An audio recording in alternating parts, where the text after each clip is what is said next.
ഇന്ത്യക്ക് അഭിമാനിക്കാൻ ഒരു ചരിത്ര നേട്ടം കൂടി സ്വന്തമാക്കി ISRO. ഇന്ത്യയുടെ സ്വപ്ന ദൗത്യമായ സ്പെഡെക്സ് പരീക്ഷണം വിജയകരമായി പൂർത്തിയാക്കി. ഇതോടെ ബഹിരാകാശത്ത് പേടകങ്ങളെ കൂട്ടിയോജിപ്പിക്കുന്ന 4ാമത്തെ രാജ്യമായി മാറിയിരിക്കുകയാണ് ഇന്ത്യ.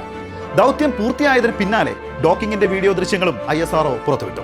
ദൗത്യത്തിന്റെ ഭാഗമായ ശാസ്ത്രജ്ഞരെ പ്രധാനമന്ത്രി നരേന്ദ്രമോദി അഭിനന്ദിച്ചു. 2 വ്യത്യസ്ത ഉപഗ്രഹങ്ങളെ ഭൂമിയുടെ ഭ്രമണപഥത്തിൽ വെച്ച് കൂട്ടിയോജിപ്പിക്കുന്ന ISROയുടെ നിർണായക ദൗത്യമായിരുന്നു സ്പെഡെക്സ്. 2 ഉപഗ്രഹങ്ങളെ ഡോക്ക് ചെയ്യുന്ന ISROയുടെ 4ാമത്തെ ശ്രമമാണ് വിജയിച്ചത്. ഡോക്കിംഗ് നടക്കുമ്പോൾ പേടകങ്ങൾ ഭൂമിയിൽ നിന്ന് 475 കിലോമീറ്റർ അകലെയായിരുന്നു.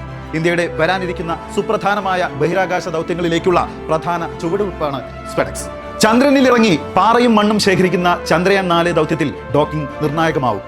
മനുഷ്യനെ ബഹിരാകാശത്തെത്തിക്കുന്ന ഗഗൻയാൻ ദൗത്യത്തിനും 2035 ഭാരതീയ അന്തരീക്ഷ സ്റ്റേഷൻ എന്ന പേരിൽ ഇന്ത്യ വിഭാവനം ചെയ്യുന്ന ബഹിരാകാശ നിലയത്തിനും സ്പെഡെക്സ് മുതൽക്കൂട്ടാവും.